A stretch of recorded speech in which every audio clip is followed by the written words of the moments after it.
चरणों में कोटि कोटि वंदन। समस्त साधु संत के चरणों में कोटि कोटि वंदन।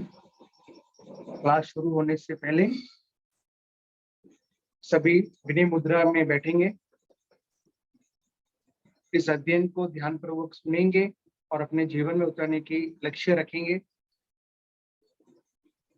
इसके लिए हमें विनय मुद्रा यानी सीधा बैठना है, सोते हुए अपने को सुनना नहीं है, मस्ती में सुनना नहीं है, ध्यान पूर्वक एकाग्रता पूर्वक एकदम स्थिर बैठ के इसको ध्यान से सुनना है और इसको अपने जीवन में उतारने का लक्ष्य होना चाहिए। सिर्फ सुनने से कार्य संपूर्ण नहीं होता है, सुनने के बाद उस चीज को अपने जीवन में उतार कर अपने जीवन को बदलना है।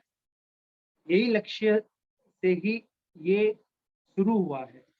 ये शुरू होने का मुख्य उद्देश्य ये है कि हम अध्ययन का ध्यान भी करें एवं उसके उपरांत उस चीज पर हम आगे बढ़े, धर्म अपने अंदर उतरे, हमारे रोम रोम में धर्म बसे। यही लक्ष्य लेकर ये शुरू हुआ है और अगर इसके द्वारा किसी के जीवन में परिवर्तन होता है तो ये शुरू होने का सार्थक होगा।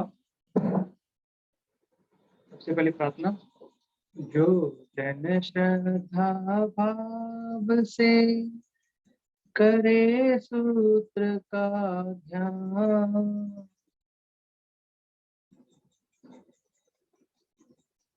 ज्ञान टले करे सद्ज्ञान। तेरा ज्ञान अनंत है, मुझे ज्ञान की प्यास। केवल ज्ञानी मैं बनूं, यही अंतिम आस। केवल दर्शी मैं बनूं, यही अंतिम आस। अभी तक 22 गाथा का हमने अध्ययन किया था। आगे की गाथा मठम निसामिता पियु कारण चोइयो तवो नमिम्राय ऋषिम देविंदो नम भवी पासाय कराई तानम वधमान गिहानिय बालाग पोया ओय तवो गच्छ सिखतिया। एक बार वापस दोहराएंगे।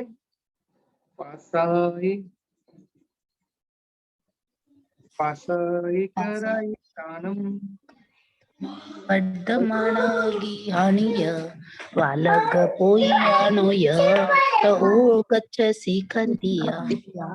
अब देव इस प्रकार नमिराज ऋषि से प्रश्न पूछते हैं, हे क्षत्रिय, आशाए अर्थात प्रसाद अर्थात महल, बहुत सारे महल बनाओ। वर्धमान गिहानी हो, वर्धमान ग्रह, जो आपका अभी का जो ग्रह मतलब अभी का जो घर है, उस घर का वल्लग पोई चंद्रशाला है। चंद्रशाला मतलब पहले कैसा होता था, पानी के बीचों बीच एक अच्छा एक महल बनाते थे। उसको क्या बोलते हैं, हवाई महल, ऐसे कुछ इस तरीके से शब्द आता है आज के टाइम पे। तो उस टाइप के भी महल बनाओ, बहुत सारे महल बनाओ। अपने जो वर्तमान जो आपका घर है उसको और अच्छे से बनाओ और बहुत सारे ऐसे पानी के बीचों बीच एक सुंदर सा और महल बनाओ। इतने सारे बनाने के बाद फिर आप क्या कर लेना, दीक्षा के लिए आगे बढ़ जाना।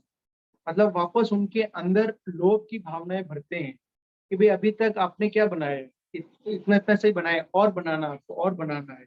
एक घर है और 2-4 घर और बनाना है, 4 है तो 10 बनाना, 10 है तो 20 बनाना। जो आज की स्थिति है, अपनी जो स्थिति है, अपन एक घर और एक दुकान होता है तो भी हम संतुष्ट नहीं रहते हैं। हम क्या करते हैं, 1 से 2 बनाने की कोशिश करते हैं, 2 हो गया तो भी संतुष्ट नहीं, 2 से 4, 4 होने के बाद भी संतुष्ट नहीं, 4 से 8। उसी तरह के प्रलोभन अभी नमिराज ऋषि को देते हैं। तो उसके जवाब में वो क्या कहते हैं हम सुनते हैं। एय मठम निसामिता हेवु कारण चोइयो तवो न मीराय ऋषि देविंदमी नम भवी संयसम खलु सकनु संशयम खलु सकुनई जो मगे कुनई घरम जते वजंतु मिच्छेजा तत कुवे जसा संयम। एक बार साथ में बोलेंगे, संशयम खलु सकुनई जो मगे गुण इकरम सत्येव गन्तुमिच्छेजा ततः कुवेच संशयम्। अब इसके उत्तर में नमिराज ऋषि इस तरह से उसको उत्तर देते हैं, जिनको डाउट रहता है कि मतलब मार्ग में जो घर कौन बनाता है, जिनको डाउट रहता है कि मुझे यहाँ से निकलने के बाद आगे जाके मेरे को दूसरा घर बनाना है, जिनको डाउट रहता है कि मुझे दूसरा घर बनाना है, वो ही मार्ग में घर बनाता है। और जिसको डाउट ही नहीं रहता है, जो अपना एक निश्चित एक ही घर है, शाश्वत घर कौन सा होता है, सिद्ध में जिसकी आत्मा सिद्ध गति में जाकर विराजमान होती है, वो उनका निश्चित हो जाता है। उसके बाद उनको वापस पुनः लौटने की जरूरत नहीं होती। तो जिसके अंदर वो निश्चित भाव रहता है कि मुझे वापस दूसरे घर में आने की जरूरत ही नहीं है, तो मैं क्यों मार्ग में घर बनाऊं, मैं क्यों मार्ग में घर बनाऊं। मेरा एकमात्र लक्ष्य है कि मेरे अंदर के जो कर्म, मेरे अंदर के जो कषाय है, मेरे अंदर के जो राग द्वेष है, जो मेरे अंदर में जो मोह है, उसको समाप्त करके मैं ऐसे घर में जाके विराजमान हो जाऊं, वहां से मुझे कहीं और आने की जरूरत नहीं। और वो मेरा शाश्वत घर है। जिसके अंदर शाश्वत घर बनाने की इच्छा होती है, वो मार्ग में घर नहीं बनाता है। और जिसके मतलब यहाँ से अगर कुछ हो गया तो वहां, वहां से कुछ हो गया तो वहां, वहां से कुछ, ऐसे लोग संशय में रहते हैं, वो मार्ग में घर बनाते हैं। जैसे जो मग्गे घरम कुनहि, जो मार्ग में घर बनाता है, सो खलु संशयम, संशय ही करता रहता है। जो मार्ग में घर बनाता है, वो क्या करता है, संशय ही बना रहता है कि ना मालूम मुझे कब जाना पड़ेगा। मतलब इस घर को छोड़ के इस घर में, इस घर को छोड़ के उस घर में, या उस घर को छोड़ के उस घर में, कौन से घर में मुझे आज इस घर में रहना, कल उस घर में। उनको डाउट ही रहता है, क्योंकि उनको ये पता नहीं है कि मेरा ये शाश्वत घर है। उनको ये निश्चित नहीं है शाश्वत घर। जत जंतु मिच्छे जा, जहां जाने की इच्छा हो, तत् मतलब वही, संशयम स्थाही शाश्वत आश्रय बनाना चाहिए। वहां पर भी ही हमारा शाश्वत आश्रय बनाना चाहिए। तो शाश्वत आश्रय कौन सा हो सकता है, वो है सिद्ध गति। सिद्ध गति में जाने के बाद उनको उसके बाद वहां से पुनः कहीं लौटने की जरूरत नहीं है, और वो उनका शाश्वत घर बन जाता है। मतलब जैसे देव ने पूछा था कि आप इतने अभी और महल बनाओ, और चंद्रशालाएं बनाए, और प्रसादें बनाए, और वर्धमान घर को और अच्छे सुंदर बनाए। ये सब करने को जब बोलते हैं, तो उनके उत्तर में वो इस तरह से बोलते हैं कि ये सब शाश्वत नहीं है। आज है कल नहीं रहेगा, कल कल भी रहेगा तो मतलब एक ना एक दिन ये समाप्त हो जाएगा। लेकिन मुझे ऐसा घर बनाना है जो शाश्वत रहेगा, और उसके लिए ही मुझे अपने आप को आगे बढ़ते रहना चाहिए। अगली गाथा। एय मठम निसमिता हेवु कारण चोइयो तवो न मिम्राय ऋषिम देविंदो नम भवी अमो से लोम हारिय घंटी व्यय तकरे नगर सखेमम काउनम तवो गच्छसि खत्तिया। एक बार वापस, अमो से लोम ओमे सिलोमहरय कण्ठीभेययत करे नगर सखे मम काउनम तवो गच्छसि खत्तिया। अब वापस वो प्रश्न पूछते हैं कि मतलब चोर डाकुओं लुटेरों से एक बार इस गांव वासियों को, इस नगर को बचाकर फिर आप प्रविजय ले लेना। तो किस तरह से पूछते हैं, हे क्षत्रिय, क्षत्रिय मतलब हे क्षत्रिय, पहले तुम आमों से लोमहार्य लुटेरे, प्राण घातक डाकुओं, घंटी वे गिरहकटों या गांठ काटने वाले और तस्करों चोरों से नगर खेमम, नगर में क्षेम अमन चैन स्थापित करके फिर आप प्रविज्ञा ले लेना। पहले इन सभी से, लुटेरों से, चोरों से, डाकुओं से, इन सभी से बचाकर, मतलब नगर एकदम चैन की जिंदगी जी सके उस तरीके से बनवा कर फिर आप प्रविज्ञा ले लेना। उसके उत्तर में अभी नमिराज ऋषि किस प्रकार उसका उत्तर देते हैं, मठनि समिता हेउ कारण चोइयो, तहो नमिराय ऋषि देविंधमि नम भवि, असयम तुमनुसयम मिच्छा दंडो बहुंजई, आकारीनो अत भजन्ति मुच्चईकारो जनो। एक बार साथ में, असयम असमनुसेहि मिच्छा दंडोपहुंजयि, अकारणोऽथ भजन्ति मुच्चईकारो जनो। अभी वो इस तरीके से फरमाते हैं कि इस लोक में मिथ्या दंड का इतना प्रचार भरा हुआ है, इतना प्रचार है कि जो अपराध करने वाले होते हैं वो तो आराम से घूमते हैं, जो निरपराधी होते हैं वो उनको सजा मिलती है। तो ये इतना बड़ा पॉलिटिक्स, मतलब ये कब लिखा हुआ था, अभी अपन साक्षात देखते हैं कि जो अपराधी होते हैं वो खुलेआम घूमते हैं और जो निरपराधी होते हैं वो जेल में फंसे हुए रहते हैं या कहीं पे भी वो डर के रहते हैं। लेकिन जो अपराध करते हैं वो खुलेआम मस्ती से घूमते हैं, आजादी से घूमते हैं। ये अभी के हम सिचुएशन अभी अपने वर्तमान में ये दिख रहा है, लेकिन इन्होंने उत्तर कब दिया, इस तरह का उत्तर उन्होंने उस समय दिया था कि भाई इतना पॉलिटिक्स है कि भाई जो अपराध करते हैं वो तो आराम से घूमते हैं, जो अपराध नहीं करते हैं, अपराधी होते हैं, वो फंसे हुए रहते हैं। इनका उत्तर उन्होंने इस तरह से दिया था, इस लोक में मनुष्य के द्वारा असंयम अनेक बार मिथ्या दंड मतलब गलत, झूठ, बहुजेही प्रयोग किया गया है, मिथ्या दंड का प्रयोग किया गया है। इसी कारण आकारीनो अपराध ना करने वाले भज्जंती पकड़े जाते हैं, जो अपराध नहीं करते हैं वो पकड़े जाते हैं, किंतु कारो जनो सही अपराधी जन मुच्च ही छूट जाते हैं। मतलब जो अपराध नहीं करते हैं, जो एकदम निर्दोष होते हैं, भोले होते हैं, सच्चे होते हैं, उनको तो किसी न किसी द्वारा विद्या दंड से उनको ऐसे फंसाया जाता है कि वो एक जाल में ऐसे फंस जाते हैं कि उनको वहां से निकलना मुश्किल हो जाता है।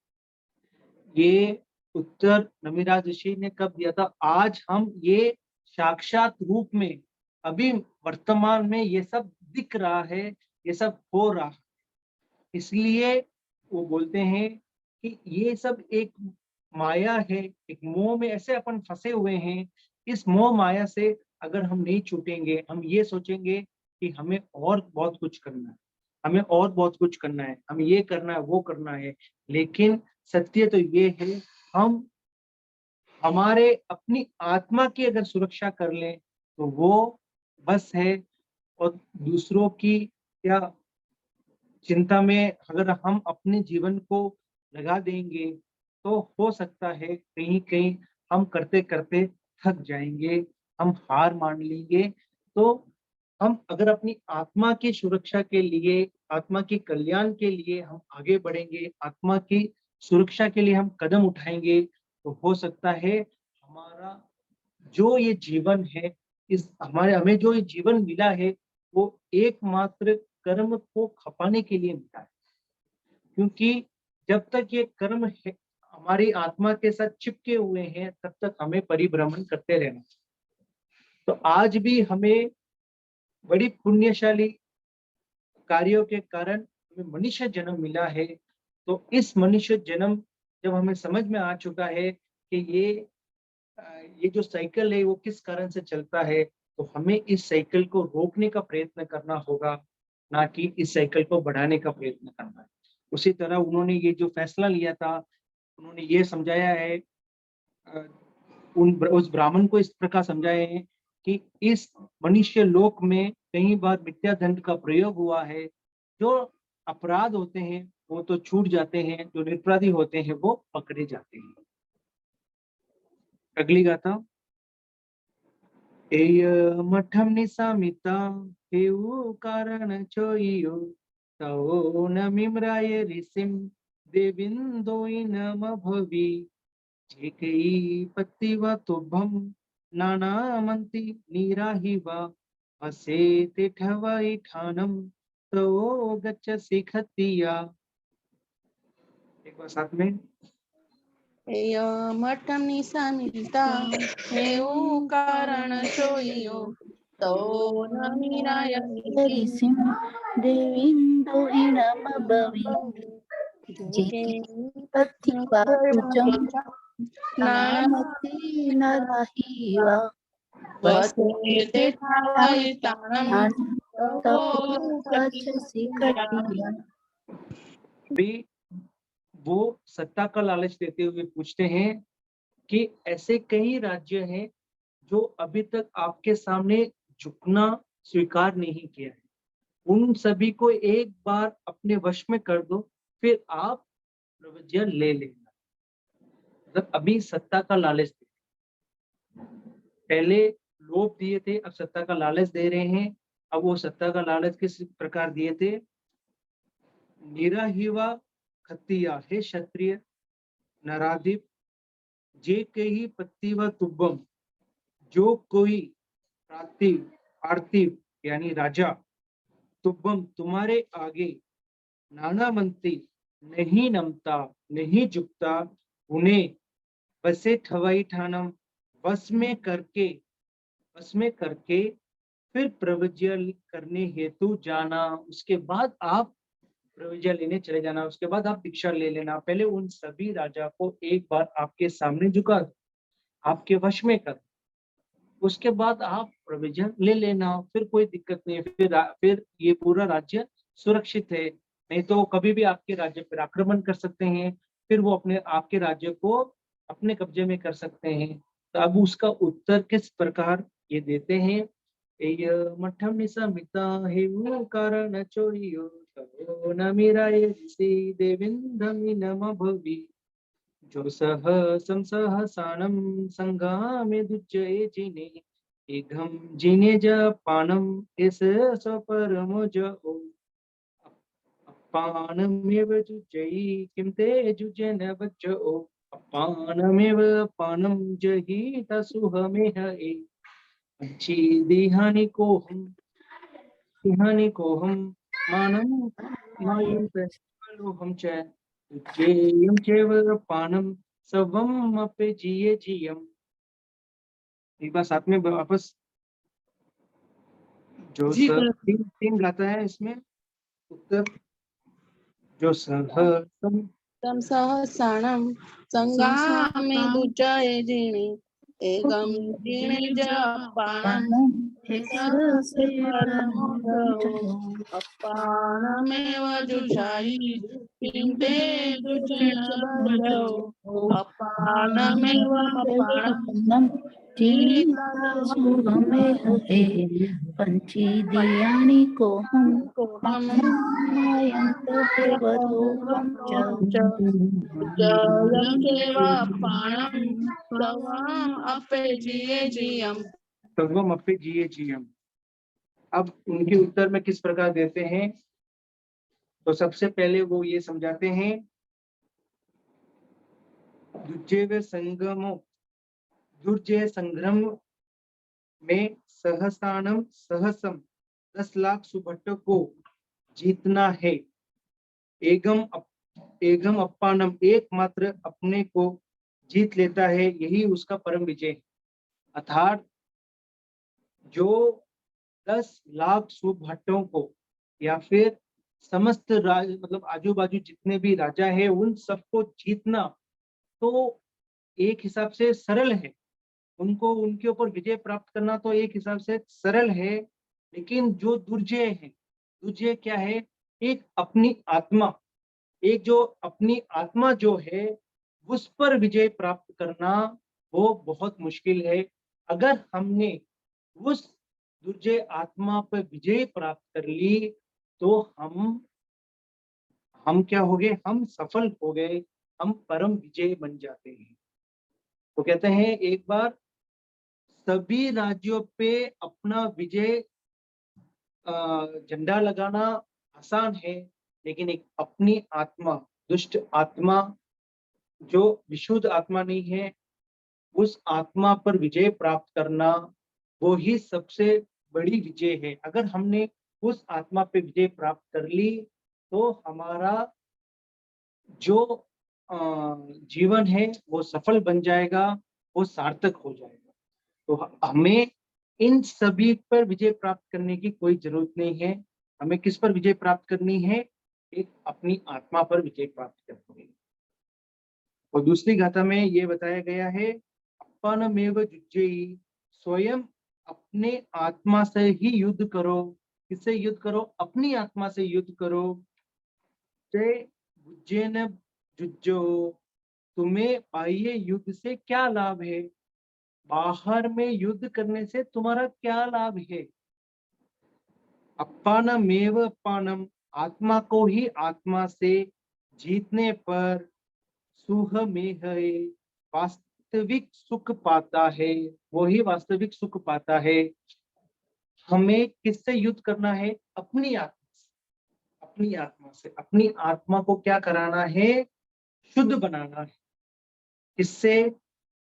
बाह्य ग्रंथ और आभ्यंतर ग्रंथों से युद्ध में हमें उनसे जीतना है।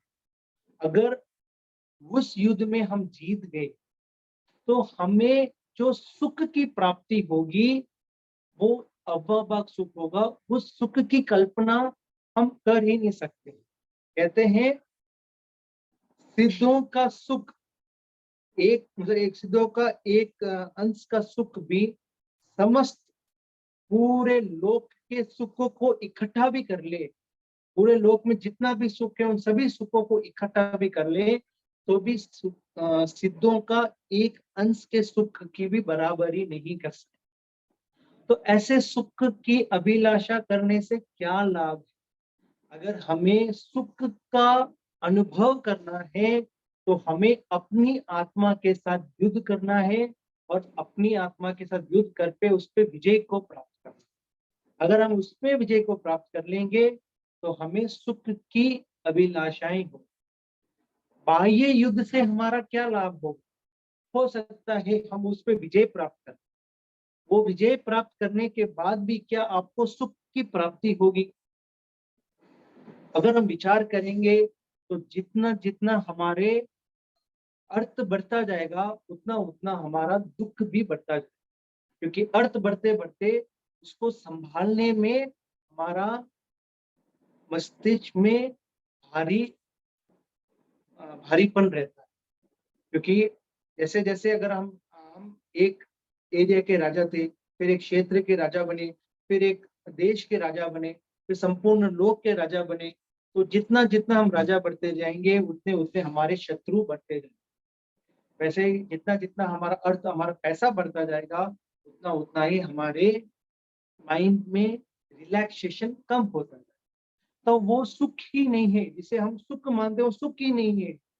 हमें अगर सुख की प्राप्ति चाहिए तो एकमात्र अगर हम अपनी आत्मा से युद्ध करेंगे और उसमें हम विजय की प्राप्ति करेंगे, संतोष से, नम्रता से, भद्रता से, क्षमा से, इन प्रकारों में अगर हमारे हमारे अंदर ये लक्षण जैसे जैसे बढ़ते जाएंगे वैसे वैसे हमारे अंदर भी सुख की प्राप्ति बढ़ती जाएगी।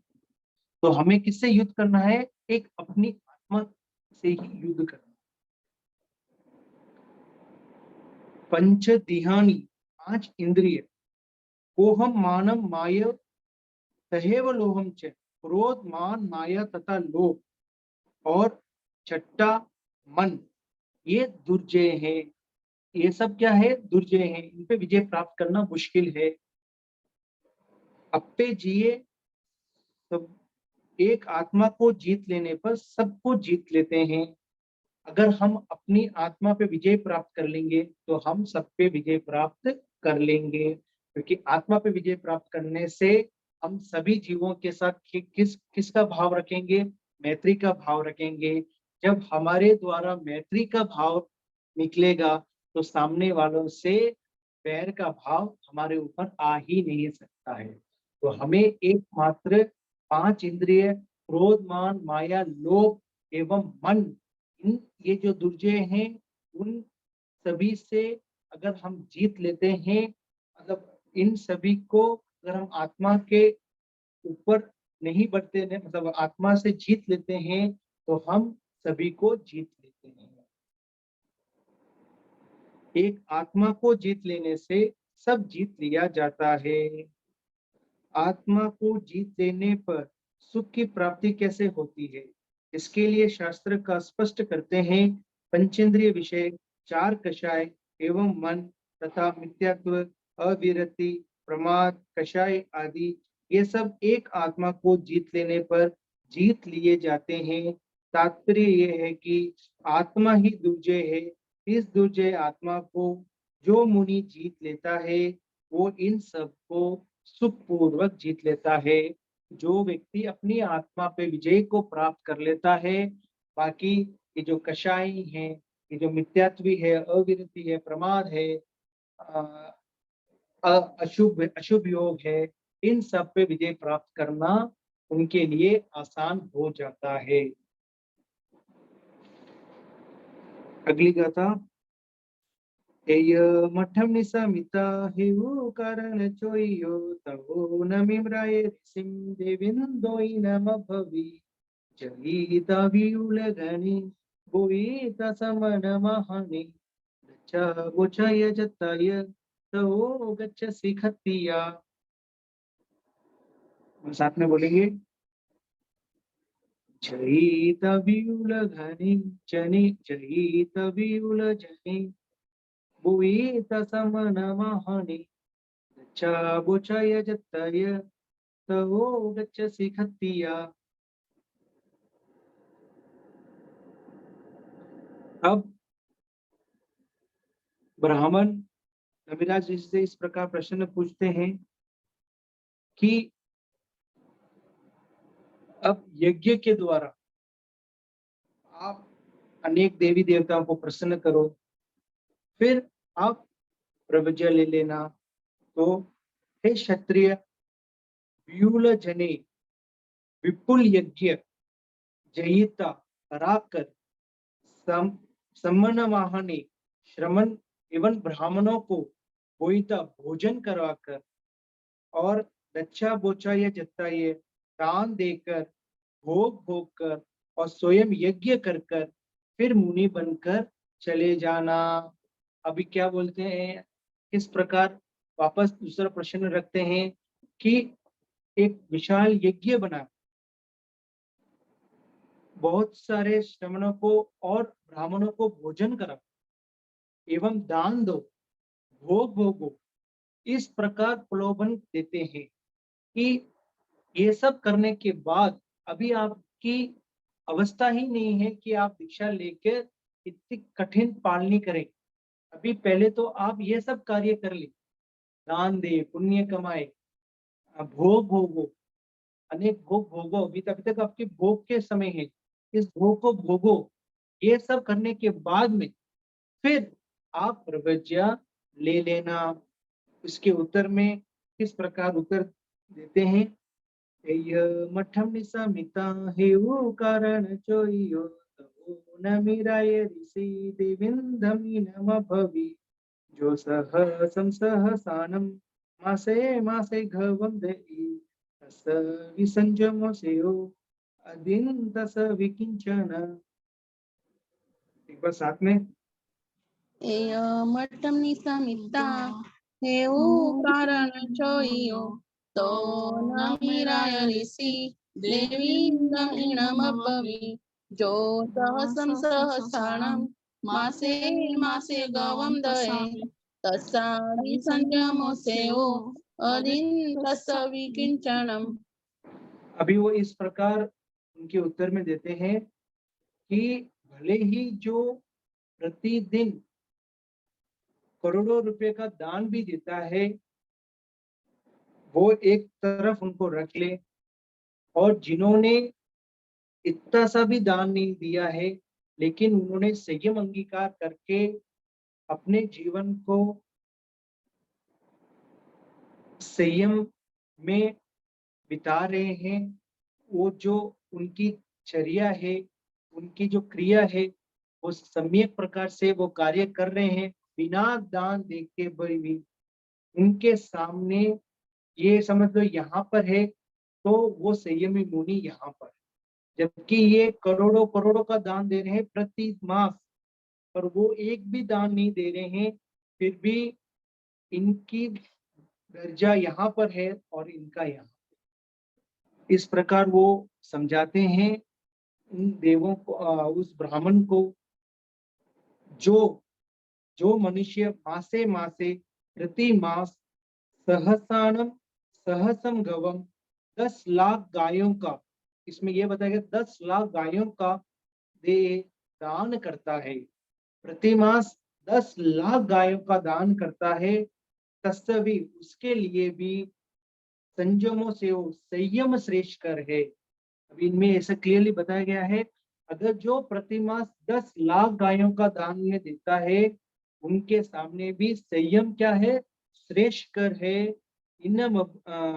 इंचन अधीन तस्वी, चाहे वो कुछ भी दान नहीं देता है, ये कुछ भी दान नहीं दे रहा है, फिर भी इनके सामने ये श्रेष्ठ कर है। कारण क्या? कारण ये है, जब वो संयम को अंगीकार करता है तब वो प्रतिज्ञा लेता है, इसकी 3 कर्ण 3 योग से वो 6 कई जीवों की रक्षा की प्रतिज्ञा, ना करूंगा, ना करवाऊंगा और ना अनुमोदूंगा, मन से, वचन से और काया से। जो व्यक्ति संपूर्ण लोक के प्राणियों के प्रति अभेदान देता है, उस अभेदान के सामने ये सब क्या है, एक अंश भी उनके बराबरी नहीं कर सकते हैं।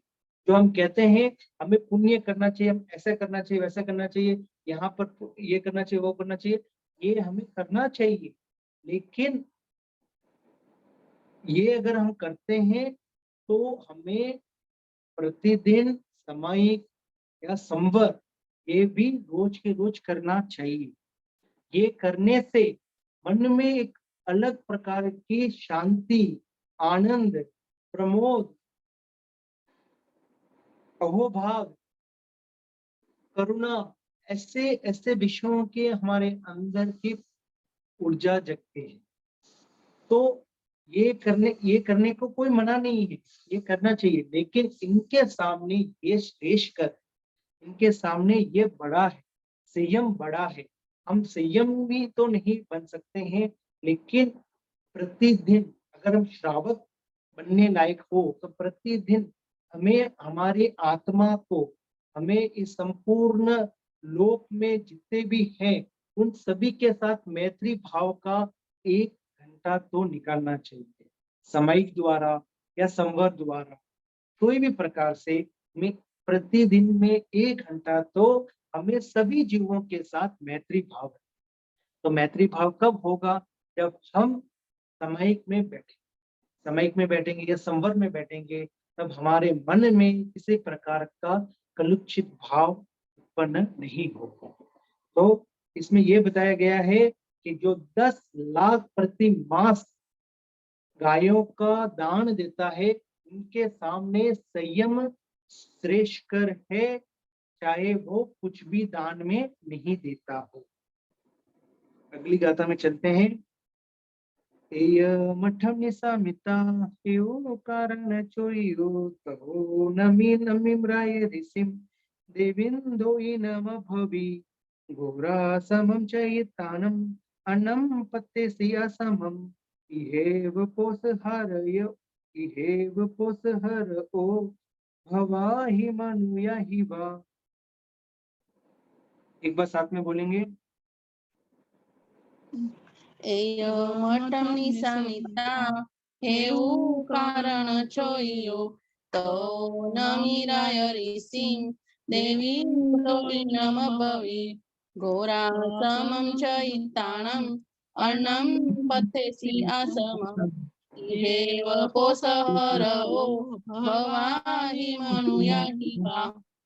अब उन्हें किस प्रकार की प्रलोभना देते हैं कि आप संयम लेकर क्या करोगे, इससे अच्छा आप गृहस्थ में रहकर पोषण करके भी आप अपनी आत्मा के ऊपर विजय प्राप्त कर सकते हैं। आप वहां पे क्यों जाते हो? यहाँ भटकने से अच्छा गृहवासी बनकर गृह में मतलब उस गृहस्थ में ही अपनी पोषशाला खोलकर वहां पे भी अपना जीवन निर्वाह कर सकते हैं ना। आप ऐसे क्यों कर रहे हो? तो वो किस प्रकार पूछते हैं, मनुया हिवा, हे मनुजादीप नरपति गोरा समम घोर आश्रम अर्थात गृहस्थ आश्रम चैतानम छोड़कर अन्नम आसनम अन्य आश्रय सन्य आश्रम पत्ते से इच्छा कर रहे हो, यह अनुचित है। इहेव इसी गृहस्थ आश्रम में रहते हुए पोषहरो पोषद व्रत में रत हो जाओ। आप यहाँ से वहां ग्रामानुग्राम, इस ग्राम से उस ग्राम, उस ग्राम से उस ग्राम मतलब रोज रोज विचरण करते जा रहे हो, ये अनुचित है। इससे अच्छा आप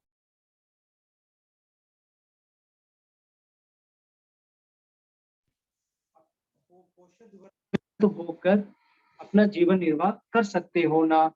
तो इससे क्या होगा, आप अपने ही एरिया में रहोगे और उसके कारण सब जगह शांति की अनुभूति होगी। तो आप ऐसे गांवानुगांव एक गांव अपने गांव को छोड़कर अगले अगले गांव में विचरण क्यों कर? इसके उत्तर में उन्होंने क्या उत्तर दिया,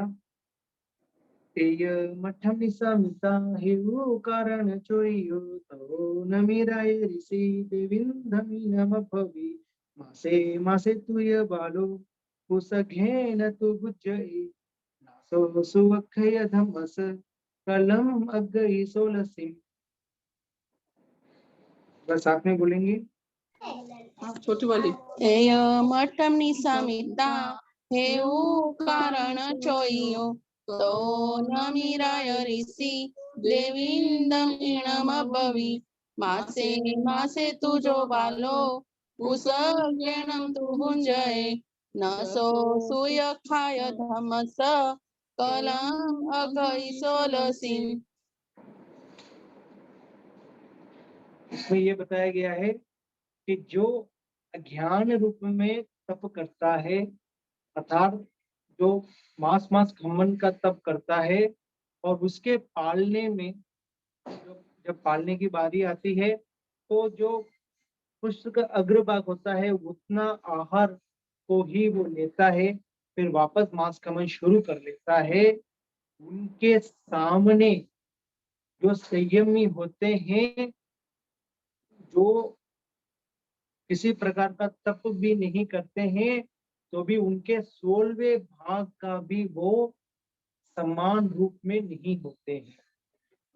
अज्ञान रूप में जो तप करते हैं उनके सामने ये जो होते हैं संयमी मुनि, उनका 16वां भाग, संयमी मुनि के 16वें भाग को भी वो टच नहीं कर सकते। 16वां भाग मतलब एक कोई भी पेपर को 16 भाग में अगर डिवीजन करोगे तो एकदम उसको लास्ट पॉइंट में आ जाता है, उसको वापस टुकड़ा नहीं कर सकते। एक टुकड़े को 2, फिर 2 का 4, 4 का 8, 8 का 16, वो करने के बाद आपका 16 डिवीजन हो जाएगा। 16 डिवीजन में वो एकदम माइन्यूट बन जाएगा। मतलब इतने तप करने वाले का रिजल्ट भी उन संयमी मुनि के सामने सिर्फ एक पॉइंट मात्र भी नहीं हो सकता है। यह बालो, जो बाल अज्ञानी साधक मासे मासे महीने महीने का तप करता है और उसके पारने में कुसघेनम तु कुश के अग्र भाग पर आए उतना ही उज्जये आहार को सेवन करता है, सो वो सुअक्षय धम्मस सुअख्यात मुनि धर्म सर्ववीरति रूप से कहे हुए धर्म की 16वीं कलम 16वीं कला के भी योग्य नहीं है, 16वीं कला के भी योग्य नहीं है, जो सर्ववीरति रूप सभी प्रकार को आधारों को छोड़कर जिन्होंने अनघार धर्म को अंगीकार किया है, उनके सामने जो कोई तप करता है, जो महीने महीनों का तप करता है, उसके पारने में सिर्फ इतना सा आहार लेता है फिर वापस करता है, तो भी उनके सामने ये कुछ भी नहीं है। 16वीं कला के भी योग्य नहीं है, उनके सामने ये 16वीं कला के भी योग्य नहीं है। मतलब कितना पवित्र होता है ये संयमी, ये दीक्षाजीवी, ये ग्रह त्यागी, ये जो होते हैं वो कितने शक्तिशाली होते हैं, उनका मन कितना दृढ़ होता है, वो समझकर कि भाई हमें किस कारण ये संयम अंगीकार किया है, उन्होंने वो समझकर उन्होंने उस संयम को अंगीकार किया है। उनका एकमात्र लक्ष्य होता है कई जीवों की रक्षा, आश्रमों का त्याग, अन्य मतलब किसी प्रकार का मौन्य क्रम उनको आके चिपके नहीं, 5 आश्रम का त्याग, 6 की जीवों की रक्षा, 7 कुव्यसन का त्याग, 8 भय का त्याग, इस प्रकार सभी को त्याग करके करके वो शुद्ध मन से उस धर्म को पालते हैं।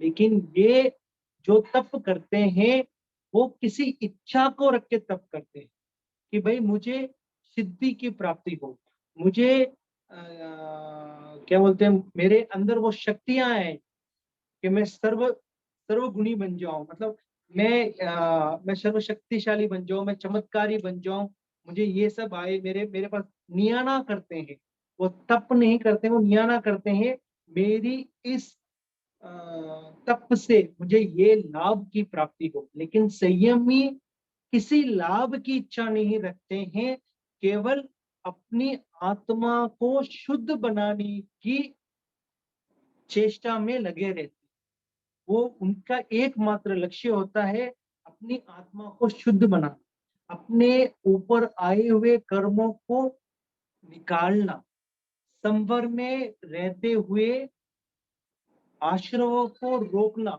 उनका एकमात्र यही लक्ष्य होता है। लेकिन ये जो तप करते हैं, महीने महीने का तप करते हैं, उनका लक्ष्य ये नहीं होता है आत्मा को शुद्ध बनाना, उनका लक्ष्य ये होता है कि मुझे किसी प्रकार की सिद्धि की प्राप्ति हो। सिद्धि मतलब एक प्रकार का उनके हाथों में चमत्कार की प्राप्ति। ये पुण्य के इच्छुक होते हैं और ये संवर और निर्जरा के इच्छुक होते हैं। जो संवर और निर्जरा के इच्छुक होते हैं उनके सामने पुण्य तो एक छोटा सा अंश भी उनको छू नहीं सकता है। तो वैसे ही इन्होंने ये बताया है कि जो मास मास खम्मन का तप करता है, पालने में सिर्फ कुष्ठ के अग्रभाग में जितना आहार आता है उतने आहार को लेता है, फिर वापस मास खमन शुरू कर लेता है, वो सुअख्यात मुनि के सामने 16वीं कला के भी योग्य नहीं होते हैं। आज इतना ही रखें कि आगे बढ़े?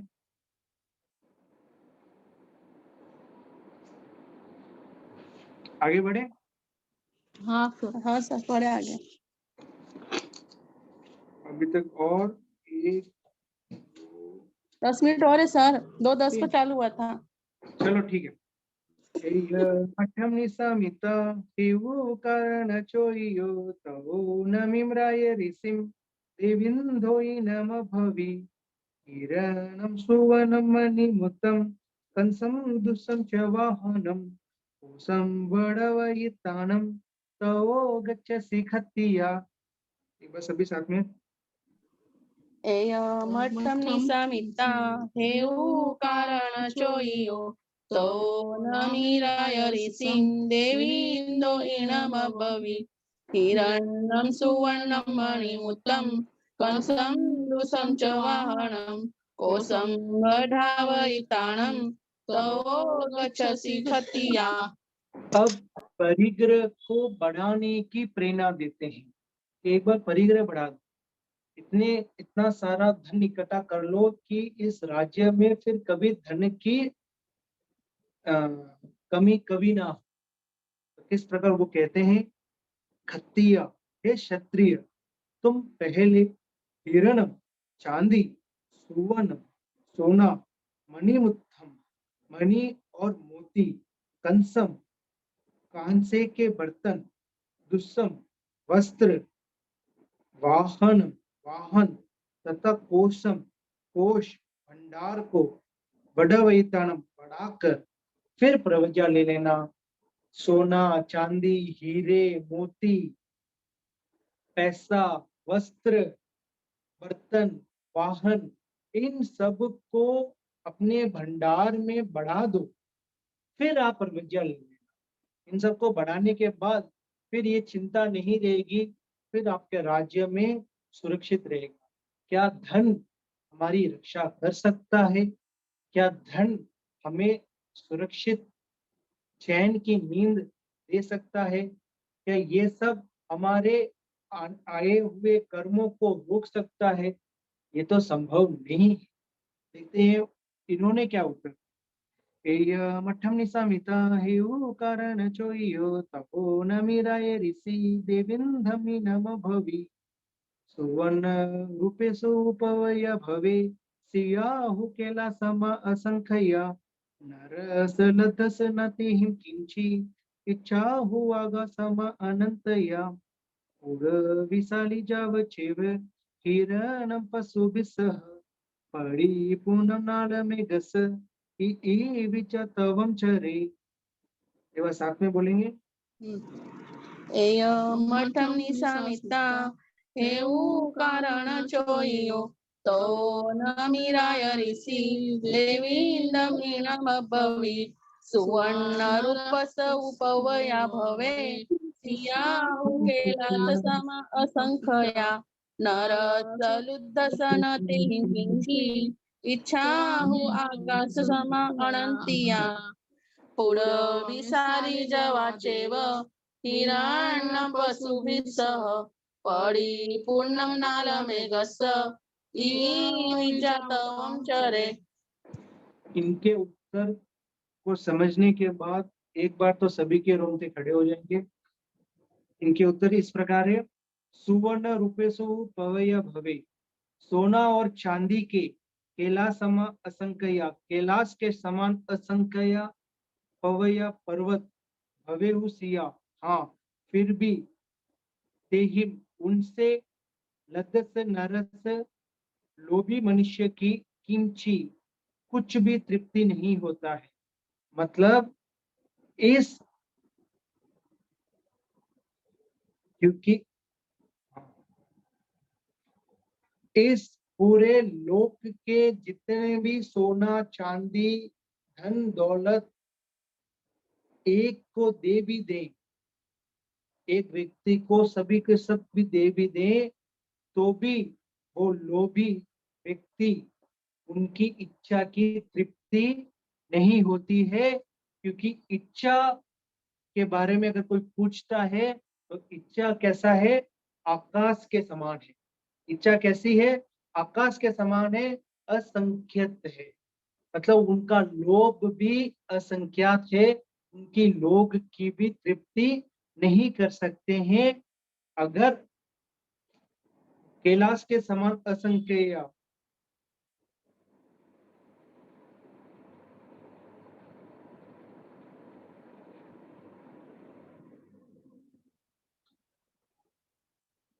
कैलाश पर्वत जो सबसे मतलब एक बहुत बड़ा पर्वत है, उसके समान असंख्य, कैलाश के समान असंख्य पर्वत हो, अपने पास इतना सोना चांदी इकट्ठा हो जाए कि हम कैलाश के समान असंख्य पर्वतों के जैसा भी बना भी दें, फिर भी उस लोभी व्यक्ति की इच्छाएं को तृप्त नहीं कर सकते, क्योंकि उसकी इच्छाएं कैसी है अगर वो पूछा जाता है तो उनकी इच्छाएं कैसे है, आकाश के समान। आकाश तो असंख्यात है, कैलाश जैसा पर्वत तो एक बार बन जाएगा, लेकिन आकाश कैसा है, आकाश अपन जितना जितना ऊंचा जाता है ऐसा लगता है कि आकाश और ऊंचा जाता है। तो जैसे जैसे जितने जितने अपने सोना चांदी बढ़ते जाएंगे, अपने को लगता है कि और कमी है, इतना बन गया और कम है, और बढ़ा दिया, मतलब अपने पास अ, वर्तमान में आपके पास जो पैसा है उस पैसे से आपकी 10 पीढ़ियां चल सकती है, तो हमें 100 पीढ़ियों की टेंशन रहती है, हमारी 100 पीढ़ियों भी अच्छे से रहती है। 100 पीढ़ियों का पैसा जी आपके पास उपलब्ध है तो 1000 पीढ़ियों का पैसा चाहिए, 1000 पीढ़ियों की आपके पास उपलब्धि है तो लाखों करोड़ों अरबों, ऐसे अपनी इच्छाएं बढ़ती जाती है, बढ़ती जाती है, बढ़ती जाती है, कम होती ही नहीं। तो ये अगर हम सोचते हैं कि भाई इतना लेवल आने के बाद मैं सब कुछ त्याग कर दूंगा, तो वो कोई वीर आत्मा ही हो सकती है जो वो उस तक पहुंचने के बाद अपना सब कुछ त्याग कर लेता है।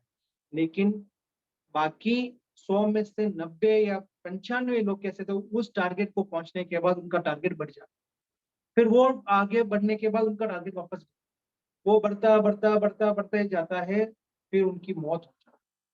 तो उनका टारगेट कभी खत्म होता ही नहीं, क्योंकि मन लोभी है, इतना लोभ भरा हुआ इसके अंदर कि उनकी इच्छाएं की पूर्णता होती ही नहीं है, कभी भी पूर्णता होती ही नहीं है। जो इच्छाओं को दमन कर देता है, इच्छा को अपने वश में कर लेता है, वो तो अपने आप को वैराग्य भाव में आगे बढ़ा देता है। अन्यथा ये ऐसा लोभ है, ऐसी मतलब ये जो लोभ है ना वो बहुत खतरनाक, वो हमें कहीं अच्छी जगह पे जाने से पहले ही रोक देता है। वैराग्य भाव क्यों हमारे अंदर आता नहीं है, तो कहीं ना कहीं वो लोभ है। जब तक ये लोभ अंदर बैठा रहेगा तब तक मुश्किल है। तो जैसे ही ये लोभ की पे विजय प्राप्त करना शुरू हो जाएंगे, लोग को दबाने की हम इच्छा बढ़ाते जाएंगे, तो हमारी इच्छाएं इस आध्यात्मिक की ओर बढ़ती जाए। जितना लोग सिंपल रहते हैं उतना वो सुखी रहते हैं, जितना वो सिंपल नहीं रह के दूसरी जगह में फंस जाते हैं वो उतने दुखी रहते हैं। कुड़वी साली जाव छेव हिरणम पशु विस्सह परिपूर्णम नाल मेघस यही विद्या तवम चरे। समग्र पृथ्वी, पूरे पृथ्वी के, समग्र पृथ्वी शाली, समग्र शाली चावल आदि धान्य, गेहूं, सेव और अन्य अन्न तथा पशु विश्व, समग्र पशुओं सहित हिरणम, स्वर्ण, ये सब एक व्यक्ति के इच्छा परिपूर्ण करने के लिए भी प्राप्त नहीं है।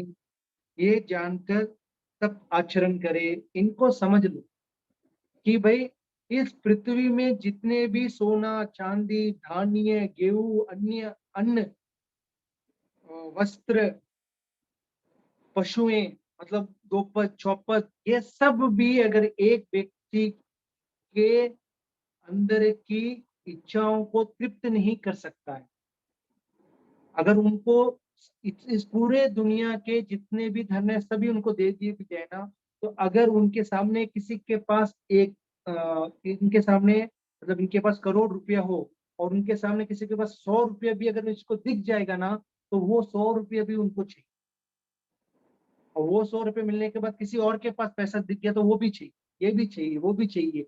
मतलब सब कुछ प्राप्त करने के बाद भी उनके अंदर की इच्छाएं संपूर्ण नहीं कर सकते, उनकी अंदर की इच्छाएं परिपूर्ण नहीं कर सकते हैं। इच्छा परिपूर्ण करने के लिए भी पर्याप्त नहीं है, उनकी इच्छा को परिपूर्ण करने के लिए पर्याप्त नहीं है। क्यों? क्योंकि हमारा इच्छाएं कितनी है, आकाश की तरह अपनी इच्छाएं, जो कभी खत्म ही नहीं हो सकती। आकाश जितना अपन ये देखते हैं कि आकाश इधर ही है, वहां पहुंचने के बाद लगता है कि बस और थोड़ा आगे ही है, और ऊपर जाता है और थोड़ा आगे ही है, तो वो उसको कभी हम टच ही नहीं कर सकते हैं। उसी प्रकार हमारी इच्छाओं को भी प्राप्त नहीं कर सकते हैं। इनको समझकर हमें तप आचरण में आगे बढ़ जाना चाहिए, हमें वैराग्य भाव आ जाना चाहिए।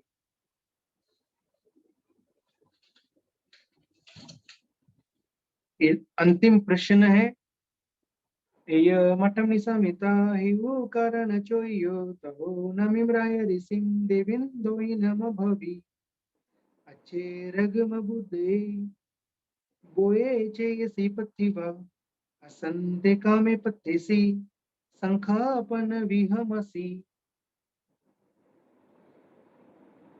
साथ में अच्छे સમિતા એવું કારણ ચોયો તો નમિરાય ઋષિ દેવી લોહિણમ ભવી અચ્છે રગમ બુદ્ધયે ગોએ છયસી પથિવા असंते कामे पथेसी संकल्पेन विहमसि। अब वो काम भोग की प्रलोभन देते हैं कि आपको जो प्राप्त है उनको छोड़कर जो प्राप्त नहीं हो है उसकी इच्छा करना, ये कहाँ की समझदारी है। तो किस प्रकार पूछते हैं, पथेव हे पार्थिव, अच्छे रगम आश्चर्य है, अभुदय इस अभुदय उन्नति काल में हुए सहज प्राप्त भोगों को चेह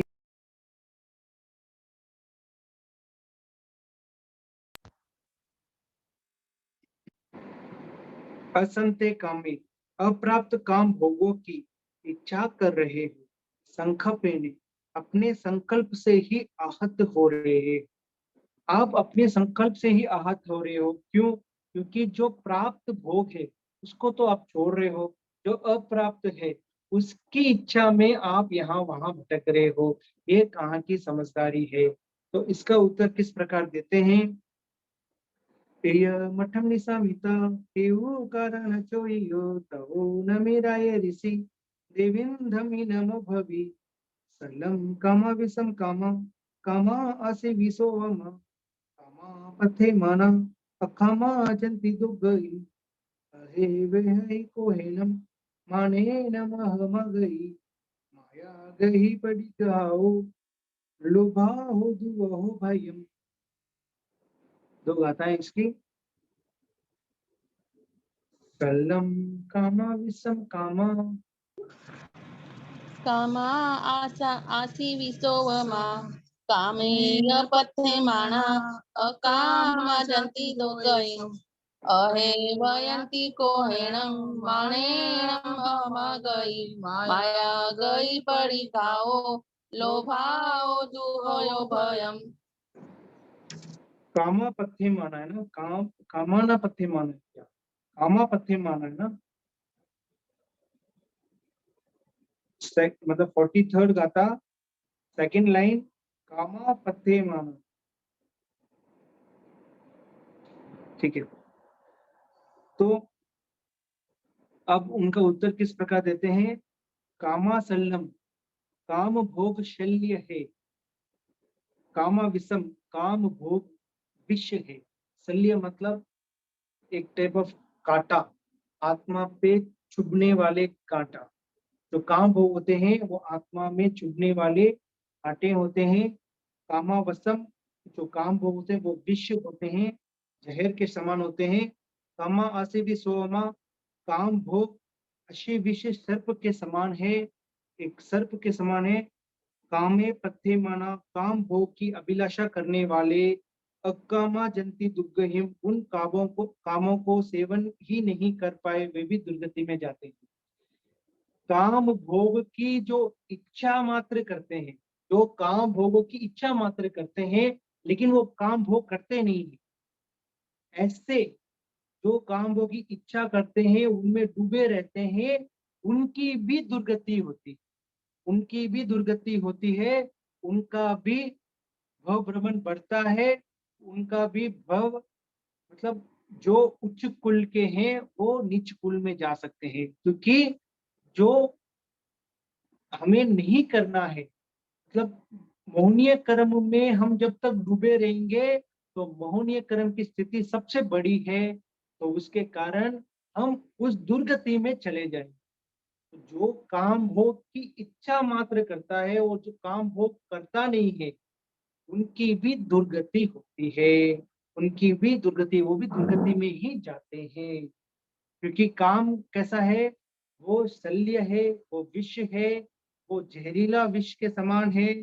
वो जो इन काम भोगों की अभिलाषा मात्र करता है, उनको भोगता नहीं है, उनकी भी क्या होती है, दुर्गति होती है।